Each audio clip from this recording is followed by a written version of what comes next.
Assalamualaikum dan salam sejahtera. Nama saya Nurul Atikah binti Syarani dan untuk video pembentangan ini, saya dan 3 ahli kumpulan saya yang lain akan menerangkan tentang ideologi modernisme serta kesan, cabaran dan implikasinya. Okey, yang pertama sekali, apakah yang dimaksudkan dengan ideologi modernisme? Untuk pengetahuan semua, modernisme merupakan sebuah ideologi yang merujuk kepada gerakan politik, kebudayaan dan seni yang muncul pada akhir abad ke-19 dan permulaan abad ke-20, di mana ideologi ini menekankan hak individu untuk mencipta perubahan ke arah yang lebih moden dan membaiki serta membentuk semula persekitaran yang tidak ketinggalan zaman dengan cara mengangkat tinggi ilmu sains, teknologi dan uji kaji yang lebih praktikal. Seterusnya, konsep ideologi modernisme. Dalam konteks ini, modernisme yang juga bermaksud berfikiran hadapan di mana ia menekankan pembaharuan dan transformasi masyarakat dalam persekitaran, sosial dan juga politik. Konsep ini percaya bahawa masyarakat harus maju ke arah pembangunan yang lebih baik, selaras dengan peredaran masa dan meninggalkan tradisi yang dilabelkan sebagai ketinggalan zaman seperti yang saya sebutkan di bahagian pengenalan tadi. Dari segi budaya dan seni pula, modernisme mewakili penolakan terhadap konvensyen yang mapan. Konsep ini bertujuan untuk menggoncang dan memperbaharui pendekatan tradisional terhadap seni dan estetika. Pada dasarnya, modernisme sebagai doktrin asas berpendapat bahawa pembangunan sosial, politik dan budaya hanya boleh dicapai melalui pembaharuan, transformasi dan penyelesaian masalah dengan pendekatan yang inovatif. Nama saya Fazlatul Syuhada binti Muhammad Azli. Nombor pelajar 2023-176367. Jadi untuk bahagian saya akan membentangkan tentang faktor kelahiran modernisme. Faktor kelahiran modernisme sebagai gerakan intelektual dan budaya yang signifikan memiliki akar yang rumit dan terkait erat dengan perubahan seperti sosial, politik dan juga intelektual. Ianya merangkumi industrialisasi, urbanisasi, perubahan struktur sosial dan mobilitas sosial yang menyumbang kepada munculnya modernisme. Perubahan-perubahan ini menciptakan kekuatan baru dalam masyarakat yang juga mempengaruhi budaya dan juga pemikiran masyarakat tersebut. Khususnya kita dapat tahu bahawa aliran modernisme ini adalah terjadi disebabkan oleh gerakan bantahan di barat yang berbunca daripada kekecewaan dengan kongkongan, monopoli dan juga kelicikan sekumpulan agama terhadap perkara yang dianggap sebagai kebebasan dan hak asasi individu serta masyarakat. Oleh itu, faktor modernisme ini terjadi disebabkan oleh gerakan modernisme yang telah mengubah kaedah tradisi masyarakat barat dalam seluruh aspek kehidupan yang merangkumi keilmuan, seni hiburan, pemerintahan, perundangan dan juga peraturan normal. Yang seterusnya adalah tokoh pendukung modernisme. Terdapat 3 tokoh modernisme iaitu René Descartes, John Locke dan Immanuel Kant. Yang pertama adalah René Descartes. Beliau telah dilahirkan pada 31 Mac 1596 di La Haye, Perancis et Tours. Terkenal sebagai gelaran bapa falsafah moden yang pertama. Beliau telah tersohor kerana telah membuat hubungan penting antara geometri dan juga algebra yang membolehkan penyelesaian masalah geometri melalui persamaan algebra. Meninjau kepada falsafah moden René Descartes, beliau merupakan seorang ahli matematik, ahli falsafah dan juga saintis. René Descartes juga turut terkenal kerana telah mempromosikan konsep baru tentang perkara yang membolehkan perakaunan fenomena fizikal melalui penjelasan mekanikal. Yang seterusnya adalah John Locke. Beliau dilahirkan pada tahun 1632 di Somerset. Beliau adalah merupakan ahli falsafah politik yang paling berpengaruh pada zaman moden. Beliau telah mempertahankan dakwaan bahawa manusia secara semula jadi bebas dan sama dengan dakwaan bahawa Tuhan telah menjadikan semua orang secara semula jadi tunduk kepada raja. Beliau berpegang pada idea bahawa individu dilahirkan dengan hak asasi yang tidak boleh dicabuli oleh kerajaan atau pihak lain. Hak-hak ini termasuk hak untuk hidup, kebebasan dan hak milik. Locke mengemukakan tuntutan bahawa lelaki secara semula jadi bebas sebagai sebahagian daripada justifikasi untuk memahami pemerintahan politik yang sah sebagai hasil perjanjian sosial. Yang terakhir adalah Immanuel Kant. Beliau dilahirkan pada tahun 1724 di Bandar K di Rusia. Hasil karyanya dalam metafizik dan etika mempunyai kesan yang berkekalan hingga ke hari ini. So, Kant adalah seorang rasionalis dan pemikiran moden sebagai besarnya adalah rasionalistik. Walaupun Kant tidak menafikan perkara gaib, dia meletakkan di luar bidang pengetahuan dan pemikiran moden adalah agnostik setakat perkara gaib berkenaan. Kant yang menjadikan agama sebagai masalah pengalaman dalaman, peribadi bebas daripada sebarang kuasa luaran dan pemikiran moden tidak sabar terhadap kuasa. Penyebaran modernisme di Malaysia. Sebagaimana yang kita maklum, Malaysia merupakan salah satu negara yang sedang pesat membangun setanding dengan negara-negara lain di dunia. Antara faktor yang memberikan kemodenan kepada Malaysia adalah arus modernisasi. Arus kemodenan yang wujud telah meningkatkan kesedaran pada individu juga masyarakat dalam membentuk sebuah kehidupan yang selesa dari kepelbagaian sumber. Modernisme di Malaysia merupakan suatu proses di mana secara berperingkat mengubah kehidupan sistem sosial tradisional, sistem ekonomi dan sistem sosial. Penyerapan modernisme di Malaysia meliputi sektor ekonomi, politik dan sosial, di mana sektor ekonomi di Malaysia dikatakan makin meningkat dengan kewujudan banyak pusat industri seperti pembangunan, pertanian dan sektor buruh. Ini membuka peluang kepada masyarakat di Malaysia untuk lebih menerokai peluang yang ada dalam memajukan negara dan memudahkan aktiviti harian mereka. Dalam sektor politik pula, selepas merdeka pada tahun 1957, Malaysia mengamalkan sistem demokrasi berparlimen, di mana rakyat bebas untuk memilih pemimpin.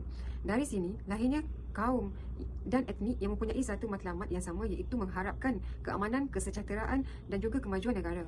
Banyak faktor yang mendorong kepada kejayaan sesebuah negara dan salah satunya adalah keseimbangan dan kestabilan politik dan juga pembangunan ekonomi sesebuah negara. Selain itu, penyebaran modernisasi juga dapat dilihat dalam sektor sosial negara seperti sistem pendidikan dan teknologi sosial. Asas modernisasi ini telah mewujudkan pelbagai jenis peringkat sekolah, terdiri daripada sekolah rendah, sekolah menengah dan pusat pengajian tinggi. Masyarakat dapat menikmati kemudahan pendidikan tanpa mengira kaum atau taraf hidup selaras dengan matlamat untuk memberikan pendidikan terbaik terhadap pelbagai bangsa. Proses globalisasi ini telah mewujudkan pelbagai alatan teknologi moden untuk memudahkan masyarakat dalam menjalankan aktiviti harian. Kegunaan teknologi canggih seperti telefon bimbit, komputer, kenderaan dan mesin-mesin perindustrian secara tidak langsung dapat mendekatkan hubungan yang jauh, meminimalkan penggunaan masa dan meningkatkan produktiviti pengeluaran. Modernisme ini memberi kesan yang berbeza-beza bergantung kepada aspek yang berbeza, iaitu dari aspek negara, institusi, masyarakat dan individu. Dari aspek negara, antara kesan yang dapat dilihat adalah yang pertama, pemisahan agama dan negara. Ini adalah kerana modernisme cenderung untuk menggalakkan pemikiran sekular dan mengurangkan peranan agama dalam politik. Ini membawa kepada kerajaan yang lebih sekular di mana perundangan dan keputusan politik berdasarkan pertimbangan yang rasional dan pemikiran secara saintifik berbanding dogma agama tertentu. Ini memberikan kesan yang kurang baik dalam akidah pelbagai penganut agama di sesebuah negara. Yang kedua pula, gerakan pendemokrasian. Pergerakan ini menggalakkan lebih banyak penglibatan dan perlindungan undang-undang yang sama untuk semua rakyat. Ini mungkin memberi kesan kepada proses politik dan dengan memberi tekanan kepada negara untuk mewujudkan sistem kerajaan yang lebih terbuka. Dan untuk yang terakhir sekali ialah transformasi sosial dan budaya yang ketara. Kehidupan komunikasi dan interaksi manusia telah berubah akibat daripada kemajuan teknologi, pembedaran dan globalisasi. Dalam masyarakat yang semakin pelbagai, kerajaan moden sering menghadapi kesukaran untuk mengintegrasikan kepelbagaian budaya. Implikasi modernisme terhadap institusi. Institusi pendidikan mempunyai kepentingan sosial yang besar terutamanya terhadap masyarakat perindustrian yang moden dan rumit. Ia merupakan satu sumber yang kuat di mana seseorang itu dapat memahami maklumat terkini. Perubahan sosial kepada aspek pendidikan juga dapat dirasai dari segi pandangan dan sikap seseorang individu itu. Implikasi modernisme terhadap pendidikan yang boleh dilihat dari segi penggunaan teknologi moden sama ada di peringkat rendah, menengah maupun di peringkat universiti. Modernisme dalam peringkat kini dalam pendidikan kini adalah berasaskan kepada penggunaan teknologi seperti penggunaan komputer, internet dan juga telefon bimbit untuk mengakses segala maklumat yang diperlukan berkenaan dengan pelajaran. Dari sudut positif, kesan modernisme terhadap institusi pendidikan telah memudahkan pelajar untuk berinteraksi dengan lebih jelas terutama dari segi pembelajaran bahasa. Namun begitu, perlu juga ambil kira kemunculan modernisasi ini dalam institusi pendidikan mewujudkan tentangan seperti jurang akses terhadap teknologi, kebimbangan tentang masalah interaksi sosial. Itu sahaja daripada saya. Terima kasih. Implikasi modernisasi terhadap masyarakat adalah menentukan masyarakat daripada pelbagai jenis kaum. Kesan modernisasi ini juga merangkumi pembangunan sistem sekolah yang lebih berjaya daripada sistem vernakular dalam menghimpunkan masyarakat yang pelbagai. Ini dapat meningkatkan kapasiti mental generasi masa depan negara di samping menyatupadukan masyarakat.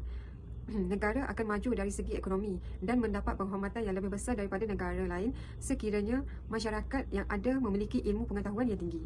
Seterusnya, kesan modernisasi kepada masyarakat adalah apabila teknologi semakin maju, iaitu dengan penggunaan internet.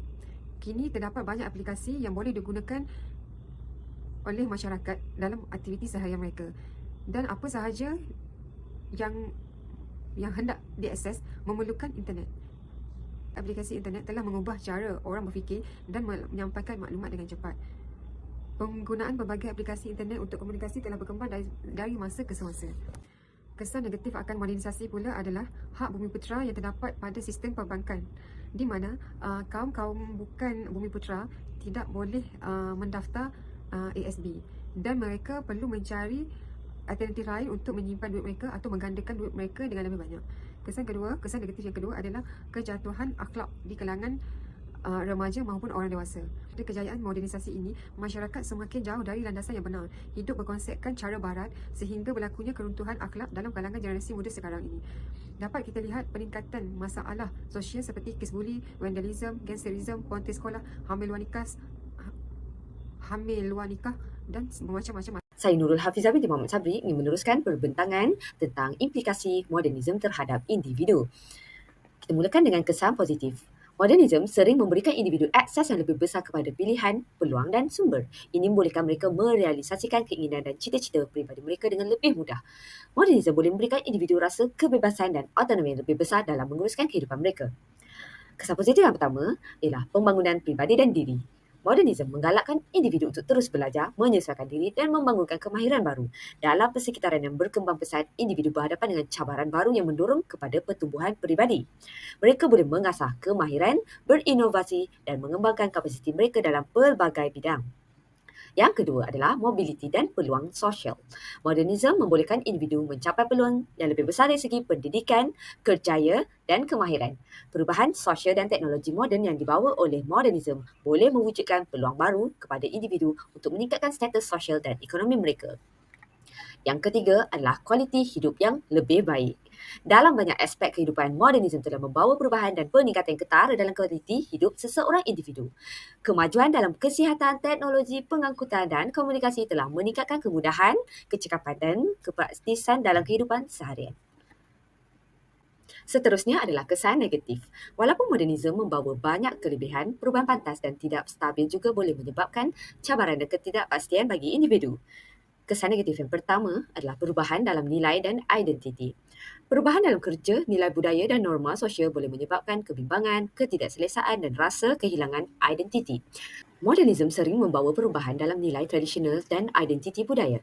Individu mungkin mengalami konflik antara nilai tradisional yang dianuti oleh keluarga atau masyarakat mereka dengan nilai yang diterima pakai oleh masyarakat moden. Ini boleh membawa kepada kekeliruan identiti dan kesukaran dalam menentukan tempat mereka dalam dunia yang serba laju dan berubah mengikut peredaran zaman. Yang kedua, ketidaksamaan sosial. Modernisme tidak selalu memberi manfaat kepada semua orang secara sama rata. Ketidaksamaan sosial dan ekonomi sering diburukkan lagi oleh modernisme. Dengan jurang yang semakin meluas antara mereka yang boleh mengakses peluang moden dengan mereka yang tidak boleh. Individu yang kurang bernasib baik atau terpinggir mungkin mengalami kesukaran untuk menangani jurang ini dan berasa tersisih daripada faedah modernisme. Yang ketiga, peningkatan kerumitan dalam kehidupan. Modernisme juga sering membawa kepada peningkatan kerumitan dalam kehidupan individu. Kemajuan teknologi dan globalisasi telah meluaskan pilihan dan peluang, tetapi juga telah memberikan cabaran baru. Kebanyakan individu mengurus banyak hal, menghadapi persaingan yang lebih besar dan menyesuaikan diri dengan perubahan yang pantas. Dan ini boleh menyebabkan tekanan dan keletihan serta meningkatkan permintaan untuk membangunkan kemahiran baru. Cara menangani kesan negatif modernisme. Modernisme menawarkan inovasi, kemajuan teknologi dan perubahan positif dalam pelbagai skop kehidupan. Namun, kesannya juga dapat menyebabkan ketidakstabilan sosial, kehilangan nilai-nilai tradisional dan ketidakseimbangan alam. Kita perlu mencari keseimbangan antara kemodenan dan tradisi dalam membantu mengatasi kesan negatif modernisme. Adalah penting untuk mengekalkan nilai yang dihargai dan identiti budaya sambil mengiktiraf keperluan untuk perubahan dan inovasi. Cara yang pertama adalah dengan pendidikan. Pendidikan tentang kesan negatif modernisme boleh membantu mengurangkan kesilapan dan menggalakkan pemahaman yang lebih baik tentang cara menangani cabaran modernisme. Justru itu, asas pengajaran akidah perlu diterapkan dalam sistem pendidikan, juga menerapkan subjek yang berteraskan ajaran Islam. Yang kedua, penglibatan komuniti. Dalam membuat keputusan juga berkaitan modernisme boleh membantu memastikan suara dan aspirasi mereka didengari. Ia juga dapat memastikan dasar dan tindakan yang diambil mengambil kira kepentingan dan kesejahteraan masyarakat keseluruhannya. Selain itu, komuniti digalakkan untuk melaksanakan aktiviti keagamaan dan kebersamaan juga boleh menangani isu modernisme ini. Yang ketiga, melalui inovasi berterusan. Usaha boleh dilakukan untuk mengurangkan kesan negatif modernisme dengan menggunakan teknologi hijau, menggalakkan kecekapan sumber dan mengamalkan gaya hidup yang mampan boleh membantu mencapai keseimbangan dan kemodenan dan alam sekitar. Antara kemodenan dan alam sekitar. Okey, yang keempat, cabaran modernisme tidak terhad kepada satu negara atau wilayah. Kerjasama global dalam pertukaran idea, pengetahuan, pengalaman boleh membantu menangani kesan modernisme dengan lebih berkesan. Secara kesimpulannya, modernisme merupakan ideologi yang mempunyai pelbagai kesan dan cabaran tertentu untuk pihak-pihak yang tertentu. Perlulah diakui bahawa mana-mana ideologi mempunyai kebaikan dan keburukan yang tersendiri. Sebagai manusia yang berfikiran waras, adalah penting untuk kita menilai secara kritis dan sepenuhnya terhadap kesan modernisme dalam pelbagai keadaan. Sekian, terima kasih dari kami. Assalamualaikum warahmatullahi wabarakatuh.